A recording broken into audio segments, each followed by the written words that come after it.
നമസ്കാരം. ഞാൻ ഇന്ന് പറയാൻ പോകുന്നത് ഒരു വലിയ തിരിച്ചറിവാണ്. ഒരു മനുഷ്യനെ തളർത്താനും വളർത്താനും ഒരു മനുഷ്യന് കഴിയും. നമ്മൾ ഓർക്കേണ്ടത് ഒന്ന് മാത്രമാണ്.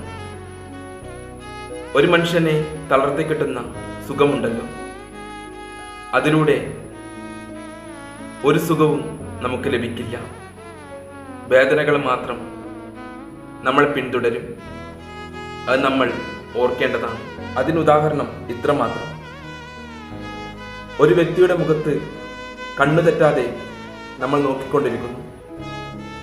അന്നേരം അദ്ദേഹത്തിന് വരുന്ന മാറ്റം അത് ശ്രദ്ധിച്ചിട്ടുണ്ടോ? അതായത് ഒരാളെ വെട്ടിയാക്കാൻ നമുക്ക് കഴിയും, അത്രമാത്രം. ഒരാളുടെ ജീവിതം നശിപ്പിക്കാൻ നമ്മൾ കാരണമാകരുത്. ശ്രദ്ധിക്കുക. കോപം മനസ്സിനകത്ത് വെച്ച് ചിരിച്ച മുഖത്തോടെ നിന്ന് ഒരു കാര്യവുമില്ല. നിങ്ങളുടെ അകത്തെ കോപം ചിലപ്പോഴൊക്കെ പുറത്ത് നിങ്ങളുടെ മുഖഭാവങ്ങളിൽ കാണാൻ സാധിക്കും. അത് മനസ്സിലാക്കുക. അത് നിങ്ങളുടെ മുഖത്തെ സൗന്ദര്യമില്ലാതാക്കും. തിരിച്ചറിയുക.